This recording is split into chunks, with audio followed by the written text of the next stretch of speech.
Ramadan, we're meant to think deeply about these things so that we can work on rectifying ourselves and making us, the best version we can of ourselves, right? And working to get out these, kind of bad habits that creep in over time.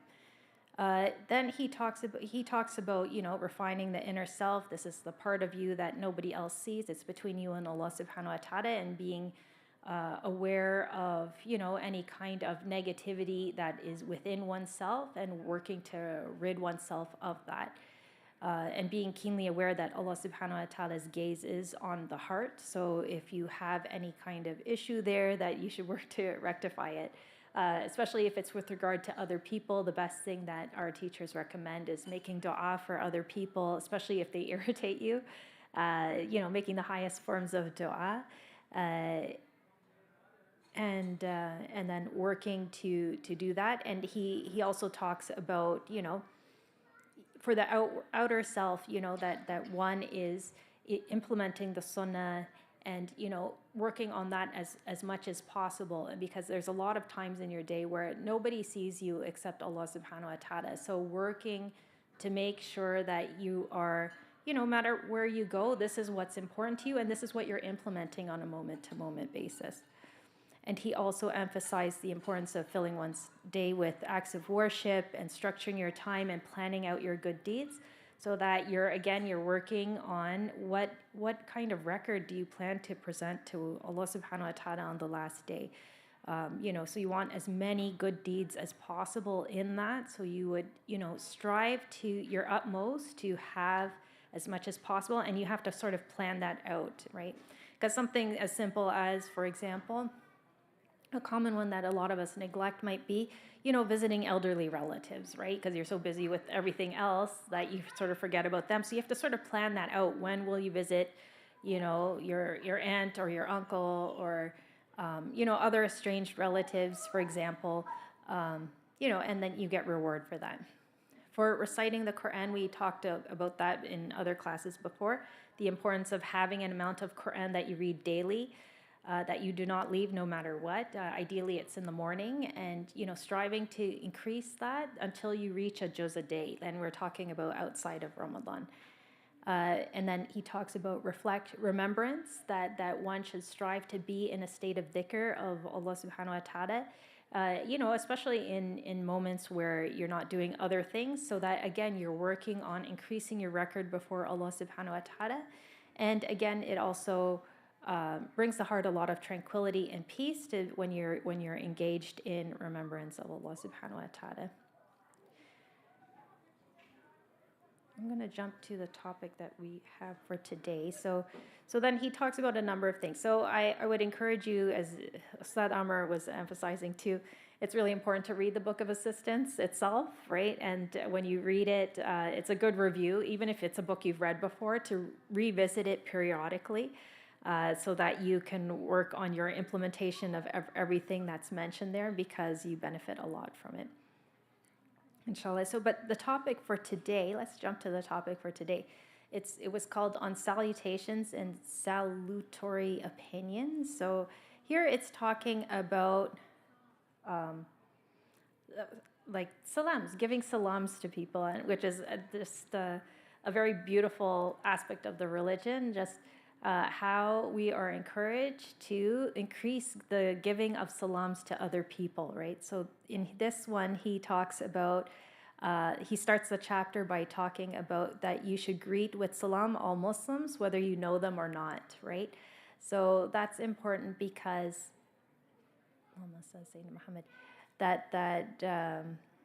especially I find for our sisters, because, with hijab, when you're out in public, I think the common, cultural habit here is you only give salams if you know the person, right? But from this hadith, we know if you see any Muslim that you would give them salams, right? Say salam alaikum to them. So, when we're out in public, when I give salams I'll greet sisters whenever I see anybody, at the store or whatever. Say salam alaikum, right? And it's beautiful because, they smile in return, and it's just as warm, right, when they're responding. So when I'm with my family, they're like, oh, where do you know that sister from? And I'm like, I don't know her, right? So it's really funny. So But it's a beautiful custom, because what they say is, Muhammad, that when you give the salams, you're actually making dua for that person. When you say salam alaikum, may the peace and blessings of Allah be upon you, you're making dua for that person.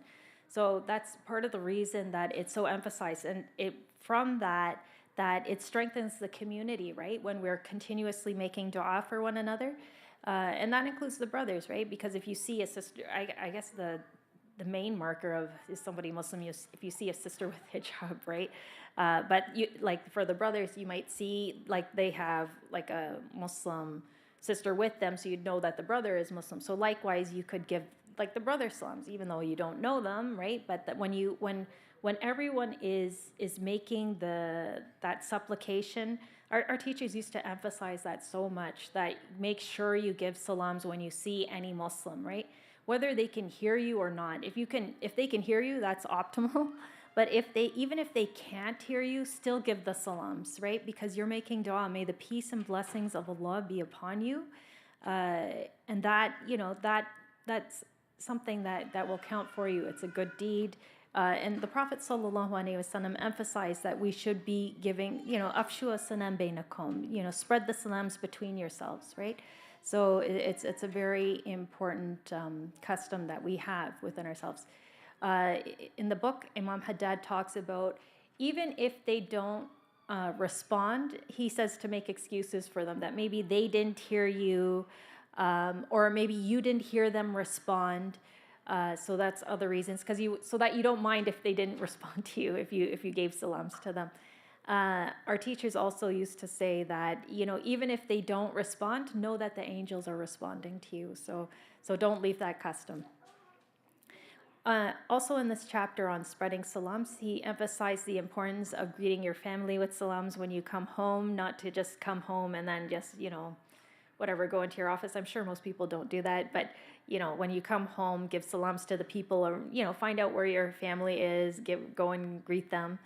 And then he talks about when you see people in the masajid, like that you should go when you enter the masjid to say assalamu alayna wa ala ibadillahi salihin, that may the peace and blessings be upon us and upon all of the worshippers who are righteous, right? So it's again that supplication for all of the people within the masjid.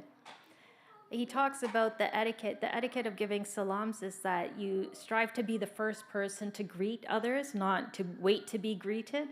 And that we know that the first person to give salams is the one who receives the most reward. And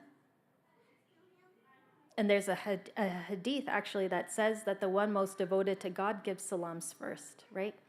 There's another hadith that also mentions that a rider should greet the pedestrian, a man standing should greet a man who's seated, and a younger man who should greet the older man, and a smaller group the larger group, right?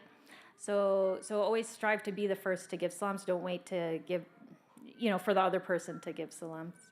They also recommend when you greet someone, you say salam alaikum, but also the shaking of hands is sometimes neglected. But when you shake hands, they say that the sins fall away from both believers, so it's important to do that as well. Then he talks about the etiquette of sneezing, that if somebody sneezes, they say alhamdulillah, they're supposed to say alhamdulillah, and then the person or the people around them respond with yarhamakallah, right? Yeah, so they say praise be to Allah and yarhamakallah, may Allah have mercy on you. And he says that if they forget to say, like they sneeze and they don't say alhamdulillah, then the proper response for the person around them is to say alhamdulillah. So it's reminding them, again, to praise Allah subhanahu wa ta'ala. And what you can see, the wisdom of that is that there is incredible emphasis on, through these various sunnahs that we are encouraged to say throughout one's day, like including this one for sneezing, it always returns us to praise of Allah subhanahu wa ta'ala and being thankful to Allah subhanahu wa ta'ala, that even if we forget otherwise, that these supplications are meant to remind us to have that praise and thanks to Allah subhanahu wa ta'ala. Then he also talks about the etiquette of entering people's homes, that you come and you knock. He also says that, be a person who visits other people, right? And that is one of the sunnahs that are often neglected in today's age because, we're so used to texting and, checking up on people through texting. But it's important to periodically visit people who you're close to, and that increases the relationship between one another. So striving to do that. If you visit somebody, he talks about the etiquette of knocking 3 times or ringing the bell 3 times, and if no one answers, that one leaves. Then he also talks about how, that if somebody invites you, really strive to be a person who accepts invitations, and there's a lot of reward for doing that. And he said that sometimes people will swear if they swear an oath based on like if you don't do such and such, I swear whatever. He said as long as it's something that's not sinful, to try and don't make them break that. So like for example, sometimes if somebody might come to you, you might visit someone at their house and they say, I swear, like they swear an oath that if you don't eat their food, that something will happen. So you don't you strive to uphold that as long as it's not something sinful, right? So that they're not accountable for that. But he emphasizes that you shouldn't be a person who swears an oath like that because it's not considered good etiquette. For the importance of visiting, he talks about the importance of attending funerals, visiting the sick. If you know someone's sick, again, and that goes to not just sending a text message, striving to actually visit the person, even just briefly. And we know that visiting the sick is supposed to be brief. So just, bring some things, bring flowers or soup or something and visit them briefly. And there's a tremendous amount of reward for that. And he also talked about how we talked about how the etiquette when you greet someone, give salams and shaking hands, how the sins fall away. But he also talked about, and this was a beautiful aspect of the text, he was talking about ask how the person's loved ones are, right? So then you would know if their loved ones are well, right? Are they well? Is everything good? If they're not well, that you can go and visit their sick relatives. And that's considered, incredibly a lot of good reward for that. Secondly, if they're very busy with something that, their loved ones, again, we're talking about their loved ones. So if their loved ones are busy with something, is it something that you can help them with, right? So you get involved. So there's not that disconnect within the community that you're asking about the people that are beloved to the individual, so you can extend your help to them, right? So that's an important aspect. And just a practical example I can think of, for example, there's a brother, there's several of our brothers, mashallah, who have, when my mother-in-law was sick, just from their asking continuously about her, they came to visit her as well, right? Even though they don't have a relationship with her, but, just out of etiquette for their friend, they went to visit his sick mother, right? So which is beautiful, mashallah. And then he talks about the importance of husn al-dhan. Husn al-dhan is holding others in a good opinion. And sometimes I find in this society we're quite cynical and always looking for what's their real motive behind, when people are being good. So here he's warning about, not second guessing, right? Don't allow that, shall we say, sort of nafsanic insinuations of negativity to creep in. So if somebody's presenting themselves as doing something for the sake of Allah subhanahu wa ta'ala, that one does not second guess them and assume that there's some sort of negative motive behind the action, right? You're presuming there's something bad, but it was a little surprising here in the text. I didn't realize how serious it can be when you're attributing bad to somebody who's intending good. That he talks about here, Imam Haddad talks about that this is one of the attributes of the hypocrites, right? That they will insinuate that the real reason for something is actually evil when they're doing something good.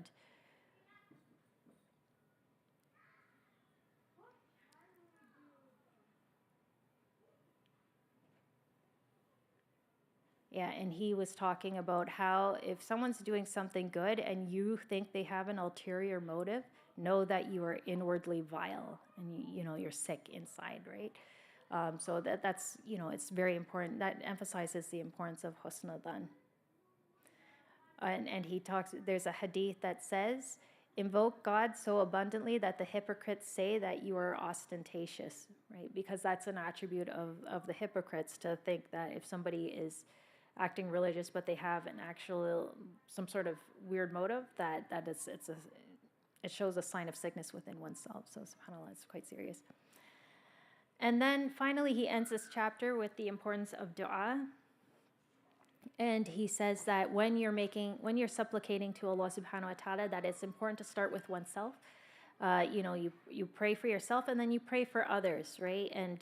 And here when he talks about the importance of praying for other people, especially by name, right? And I know Sheikh Faraz mentions this quite a bit, of various examples of righteous people who pray for other believers. But when you're praying for others, it's mentioned that the prayer of a Muslim for another in their absence is answered. And there's a hadith that says some prayers have no veils between them and God, the prayer of the wronged and that of a Muslim for his brother in his absence. And then there's a third hadith, when a Muslim prays for his brother in his absence, the angel says Ameen, and for you the same. So here we can see the importance of making dua for one another, right? And how those du'as are actually accepted, right? And weigh heavily. So we should remember one another in our prayers, especially in these last 10 nights of Ramadan. And he talks about the importance of seeking the best for others in their presence or in their absence, right? That you're always wanting the best for other people and the people around you, that we know that none of you truly believe until you love for your brother what you love for yourself. So, that emphasis in Islam on, striving for that good deed of preferring another to yourself. So there's something that you want or have, and you like that thing, but for the sake of Allah subhanahu wa ta'ala, you gift it to someone else. So that it weighs very heavily on your record, inshallah. And he reminds us of the various hadith. For example, Muslims are to another as one building, each part supports the other as one body, which when one of the organs suffers, the rest of the body suffers with it. So, I think we all definitely feel that, for especially the situation in Palestine, when we see other people suffering, we feel it as well. They're in our du'as.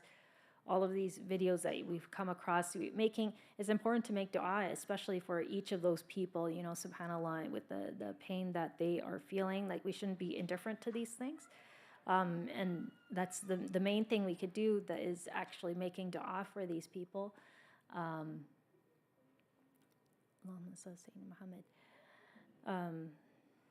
leave it at that. So, and he talks about being compassionate with the afflicted, that when people are afflicted, that we should strive to help them as much as possible.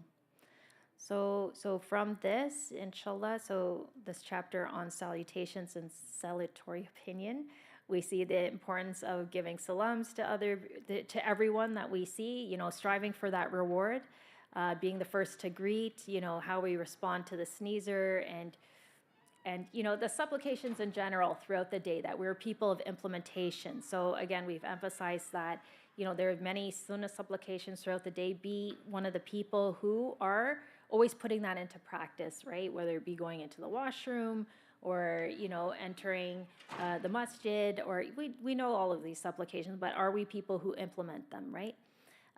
So even with the sneezer, saying alhamdulillah after sneezing, or yarhamakallah to respond to them.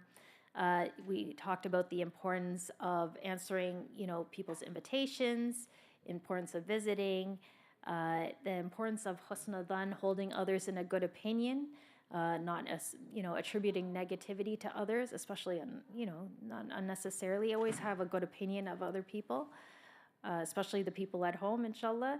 And the importance of dua, and making dua, and especially in these last 10 nights, this is when duas are accepted, inshallah. So remembering our brothers and sisters and your close friends, your loved ones, in your dua by name, inshallah. May Allah subhanahu wa ta'ala accept. And Jazakallah khairan for listening. And, remember us in your prayers, inshallah. Barakallahu feekum. Subhanallah. Bihamdik nashhadu an la ilaha illa anta nastaghfiruka wa natubu ilayk. Inshallah, we'll pray Salatul Isha.